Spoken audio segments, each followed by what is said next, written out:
देश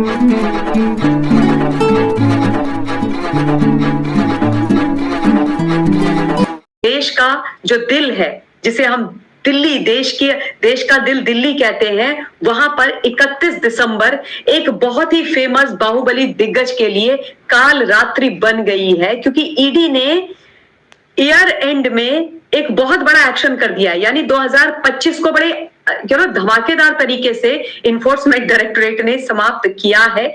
massive red मारी है, एक ऐसी रेड मारी है जिसमें 100 करोड़ बरामद हुए हैं। और हिंदुस्तान जो घर था ना, उसमें साहब आप ये मान लीजिए खदान थी सोने की और हीरे की। बक्सों में भर भर के हीरे, सोना नहीं, हीरे बक्से में भर भर के हीरे मिले हैं। बोरों में भर भर के चेकबुक्स मिली हैं।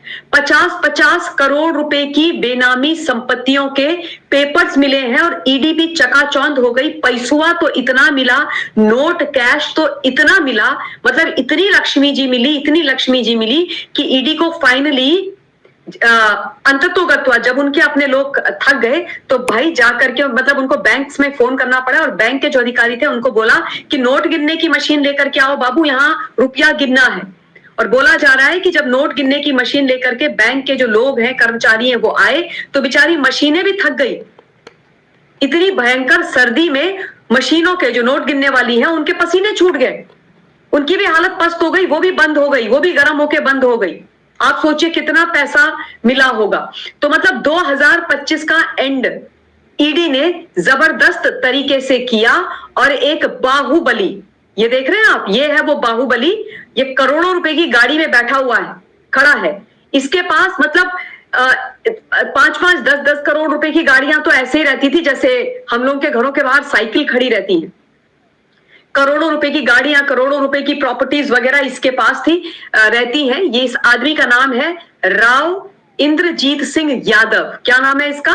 राव इंद्रजीत सिंह यादव। और ये बड़ा ही ड्रेडेड क्रिमिनल है। ये बहुत भयंकर खतरनाक किस्म का आदमी है। ये रंगबाजी, रंगदारी करना, लूटना, ऐंठना, मार कुटाई करना, जबरन वसूली करना, ये सारे काम करता रहता है। ये देखिए आप, ये एक तस्वीर है जो नोट गिनने की, जो पैसे वैसे वसूली के समय की है, वो मैं आपको दिखा रही हूं। ठीक है। ईडी तो खैर आपको पता ही है, क्रिएटिव आजकल हमारी बहुत हो गई है, तो ईडी वाले ऐसे ईडी लिख देते हैं नोटों की गड्डी लगा करके। ये देखिए आप, ये बैंक के जो अधिकारी हैं वो बैठे हुए हैं और वो ये सामने नोट गिन रहे हैं बेचारे, मशीन लगा करके वो लोग नोट की गिनतियां कर रहे हैं, नोट पे नोट गिने जा रहे हैं। वो भी कह रहे हैं कि भाई नए साल पे हमने भी सोचा था घर जाएंगे, मिठाई उठाई लेकर के अपने परिवारजनों के साथ बैठेंगे, यहाँ तो ये मतलब अजीबोगरीब किस्सा हो गया। ईडी ने फिर से नई कहानी निकाल दी। और ये आप देख रहे हैं बड़े बड़े प्लास्टिक के बड़े बड़े बक्से, इन बक्सों के अंदर हिंदुस्तान केवल सोना नहीं है, हीरे भी हैं। बोला जा रहा है कि एकदम बोरों में भर भर के हीरे थे, जैसे खदानों में से हीरे निकाले जाते वैसे ही हीरे यहां पर मिले हैं। बहुत मैसिव ये रेड है, बहुत बड़ी ये रेड है। और मनी लॉन्ड्रिंग के मामले में ईडी ने इंद्रजीत सिंह यादव और उसके सहयोगियों के ऊपर ये छापेमारी करी है। अब छापेमारी के समय पर 5 करोड़ 12 लाख रुपए तो नगद मिले हैं। कितने? 5 करोड़ 12 लाख रुपया नगद मिला है। आप अब लगाओ, 5 करोड़ 12 लाख रुपया नगद मिला है। उसके अलावा 8 करोड़ 8.80 यानी 9 करोड़ रुपए के जेवरात मिले हैं।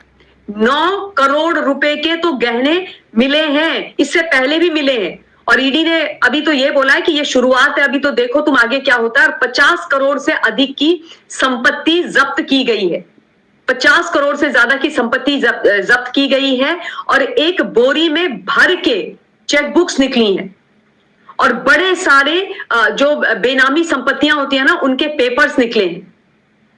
तो बहुत सारा पैसा है। लोन सेटलमेंट करवाने का ये काम करता था ये आदमी, लोन सेटलमेंट करवाने का काम करता था। जबरदस्ती लोगों के लोन सेटलमेंट करवाता था गन पॉइंट के ऊपर। ईडी की जांच के मुताबिक ये जो इंद्रजीत सिंह यादव है, ये अवैध वसूली, प्राइवेट फाइनेंसर से जबरन लोन सेटलमेंट, हथियारों के दम पर धमकी देने और इन कई गैर कानूनी गतिविधियों में कमीशन कमाने का आरोपी है।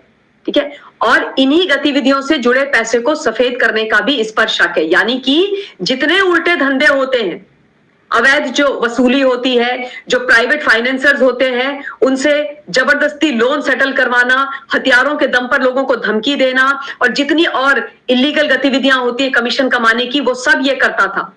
अब ये आप प्राइवेट फाइनेंसर से जबरन लोन सेटलमेंट क्या होता है, बड़े सारे प्राइवेट फाइनेंसर्स होते हैं ना, कई लोग होते हैं जो बैंक वगैरह से लोन लेते क्योंकि बैंक की उनको लगता है बहुत फॉर्मेलिटीज होती हैं, बैंक टाइम लेता है, पेपर वर्क में टाइम लगता है, तो वो जो प्राइवेट फाइनेंसर्स होते हैं उनके पास लोन लेने के लिए चले जाते हैं। तो प्राइवेट फाइनेंसर्स के पास लोन लेने के लिए जब लोग जाते थे, करोड़ों रुपए का लोन उठाते थे, तो ये जो लोग लोन लेते थे वो प्राइवेट फाइनेंसर्स को पीडीसीज देते थे, पोस्ट डेटेड चेक्स दे देते थे कि भाई अगर हमने आपका समय पर लोन नहीं वापस किया तो फिर आप ये जो पीडीसी है उनको डाल देना और ये हमारे इनकैश हो जाएंगे, बैंक से आपका पैसा मिल जाएगा। लेकिन बाद में वो जो पीडीसी होते थे वो सारे के सारे बाउंस हो जाते थे। और जब पीडीसी डालता था प्राइवेट फाइनेंसर तो उसमें फिर बीच में कौन आता था, राव इंद्रजीत सिंह यादव आता था और जो प्राइवेट फाइनेंसर्स होते थे उनको धमकाता था, उनको पीटता था और उनसे बोलता था कि भैया तुमने जो लोन दिया है करोड़ों का, उसको अब हमारी टर्म्स एंड कंडीशन पर तुम सेटल करो, जैसा मैं बोलूंगा वैसे सेटल करो वरना मैं तुमको मार दूंगा, पीट दूंगा। और सेटलमेंट करवाता था, उसके बदले में इसको करोड़ों रुपए का कमीशन मिलता था, अपना कमीशन लेकर के भाई साहब गायब। हरियाणा और यूपी में इसके ऊपर 15 से ज्यादा एफआईआर चल रही हैं। ईडी ने ये जांच हरियाणा और उत्तर प्रदेश की जो पुलिस की एफआईआर हैं उनके आधार पर करी है। चार्जशीट भी इसके ऊपर जांच दायर हो रखी है और उस चार्जशीट के आधार पर भी ईडी ने ये पूरे का पूरा मामला अपना आरंभ किया है। इन मामलों में आर्म्स एक्ट 1959, भारतीय न्याय संहिता यानी बीएनएस 2023 और आईपीसी 1860 की विभिन्न धाराओं के तहत इस आदमी पर केस दर्ज हो रखा है। ठीक है, तो ये मैंने आपको खबर जो है जबरदस्त सुना दी, आप देखिए। और इसकी लग्जरी कार्स की फ्लीट को जब्त किया। ये जो ऊपर गाड़ियां आप देख रहे हैं हिंदुस्तान, ये इसकी लग्जरी कार्स हैं। लग्जरी कार्स की इसके पास बिल्कुल मतलब भरमार है। तो इसकी जो लग्जरी गाड़ियां थी उन सारी की सारी गाड़ियों को भी ईडी ने जब्त कर लिया है। और ये जो एफआईआर इसके ऊपर हुई है, इन एफआईआर में यह आरोप लगाया गया है कि इसकी जो कंपनी है जिसका नाम जेम्स रिकॉर्ड एंटरटेनमेंट है, ठीक है, जेम्स रिकॉर्ड्स एंटरटेनमेंट, ये उसके नाम पर काम करता था और ये उसका मालिक है। और उस कंपनी को बना करके खुद को बोलता था कि भाई मैं एक जेम्स रिकॉर्डिंग एंटरटेनमेंट कंपनी चलाता हूं, लेकिन उस कंपनी को फ्रंट बना करके ये आदमी हत्या, उगाही, प्राइवेट फाइनेंसरों द्वारा दिए गए लोन का जबरन सेटलमेंट कराना, धोखाधड़ी, ठगी, अवैध जमीन हड़पने और हिंसक अपराधों जैसे आपराधिक गतिविधियों में शामिल रहता था। यानी इसकी जो कंपनी थी ये एंटरटेनमेंट के नाम पर, वो एक बोगस कंपनी थी, वो मात्र एक फ्रंट था, केवल वो फ्रंट था। और इसका असली धंधा हत्या करना, रंगबाजी करना, रंगदारी करना, चोरी करना, डकैती करना। इसके ऑलमोस्ट कितने 2 मिलियन, मेरे को एग्जैक्टली मैंने इसका इंस्टा हैंडल भी चेक किया था, इसके मिलियंस में फॉलोअर्स है हिंदुस्तान। मतलब ये अपने आप को बहुत बड़ा सेलिब्रिटी बताता है, मिलियंस में फॉलोअर्स है इसके। ये इसकी वाइफ है, ये जो इन्होंने घड़ियां पहनी हुई है ना, ये घड़ियां ही 2-2, 3-3 करोड़ रुपए की हैं। यूएई में ये रहता है, वहीं से ये अपना जबरन वसूली का धंधा चलाता है। ये इसका इंस्टा हैंडल है, ये इसका इंस्टा हैंडल है।